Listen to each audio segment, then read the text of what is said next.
राष्ट्र कवि रामधारी सिंह दिनकर की कविता जनतंत्र का जन्म आधुनिक भारत में जनतंत्र के स्थापित होने का जयघोष है। यह आह्वान गीत है। वे कहते हैं कि सदियों की ठंडी बुझी राख सुगबुगा उठी, मिट्टी सोने का ताज पहन इठलाती है। दो राह समय के रथ का घर घर नाद सुनो, सिंहासन खाली करो कि जनता आती है। कहने का अर्थ है कि सदियों बाद भारत विदेशी पराधीनता से मुक्त हुआ है। शोषण चक्र में हमेशा पिसती रही है। राजतंत्र व्यवस्था में भी राजाओं ने ही राज किया, जनता शोषित ही बनी रही।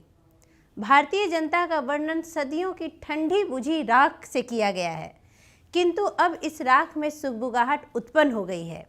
जनता जिसे हमेशा उपेक्षित रहना पड़ा है, जिसे मिट्टी समझा गया है, वह स्वयं सोने का ताज पहनी है। समय का रथ राजतंत्र से जनतंत्र की ओर बढ़ रहा है। सत्ता पर एक छत्र राज्य करने वाले को समय रूपी रथ का घर घर नाद अब सुनना ही चाहिए। अब जनता के दिन आने वाले हैं। वह अपने अधिकारों के प्रति जागरूक हो चुकी है। कवि ऐसी जनता के लिए ही सिंहासन खाली करने के लिए कहते हैं। अब भारतीय जनता की शासन के सिंहासन पर आरूढ़ होने की बारी केवल जनता की है, जनतंत्र की है। आगे कवि कहते हैं कि जनता हाँ मिट्टी की अबोध मूर्तें वही, जारे पाले की कसक सदा सहने वाली। जब अंग अंग में लगे सांप हो चूस रहे, तब भी न कभी मुंह खोल दर्द कहने वाली। कवि कहते हैं कि जनता कौन है? जनता वही मिट्टी की अबोध मूर्तें हैं जो सदैव वेदना को सहती आ रही है, जिन्होंने कभी अपनी पीड़ा व्यक्त नहीं की। वह प्राकृतिक कष्ट यानी जारा पाला को भी साधनहीन होने के कारण सहती आ रही है। उसकी कसक को वह हिम्मत के साथ सह लेती है। ठंड से कांप रहे शरीर में ऐसा लगता है कि अंग अंग में हजारों सांप चूस रहे हों, तब भी वह अपना मुंह कभी नहीं खोलती है। कवि ने इन पंक्तियों के माध्यम से भारतीय जनजीवन की आर्थिक विपन्नता और मानसिक पीड़ा को चित्रित किया है। भारत की गरीबी, बेकारी, अभावग्रस्तता का सटीक वर्णन किया है। अगली पंक्ति में पुनः कवि कहते हैं कि जनता हाँ लंबी बड़ी जीभ की वही कसम, जनता सचमुच ही बड़ी वेदना सहती है। सो ठीक मगर आखिर इस पर जनमत क्या है प्रश्न गूढ़ जनता इस पर क्या कहती है।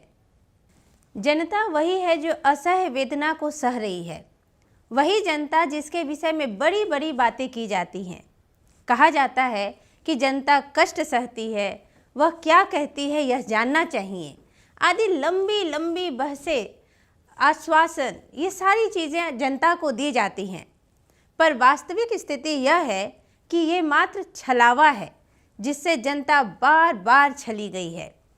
कवि राजनीतिज्ञों से पूछते हैं कि यह प्रश्न बड़ा गूढ़ है, गंभीर है कि अब जनता उनके विषय में क्या निर्णय लेती है, अब जनमत क्या है, क्योंकि जनता अब राजतंत्र की चक्की में पीसकर जनतंत्र की ओर आ चुकी है। जनमत को राजनीतिज्ञों को समझना पड़ेगा।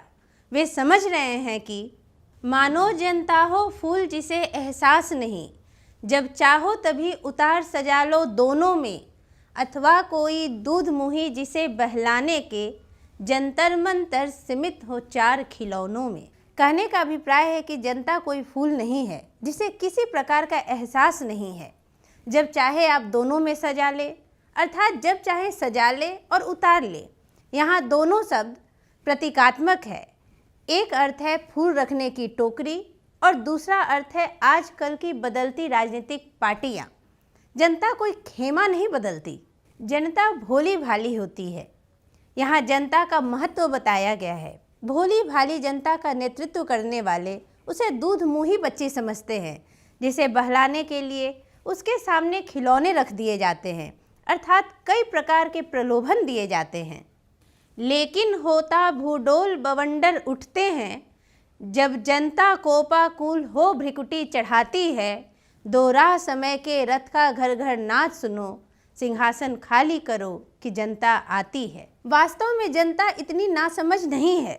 जब वह क्रोध में आती है तो अपनी भ्रिकुटी चढ़ा लेती है।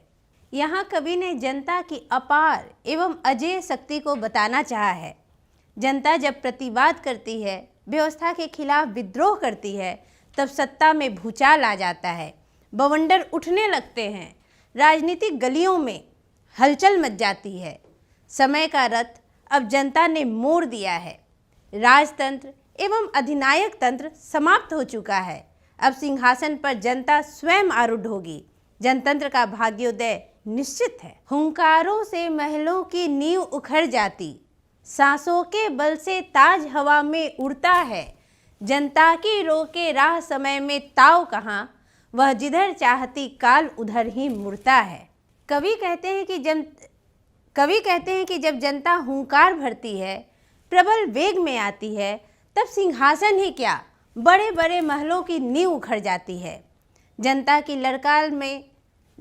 ललकार में इतनी ताकत है कि सांसों में उनके इतना बल है कि उससे राजमुकुट हवा में उड़ने लगता है।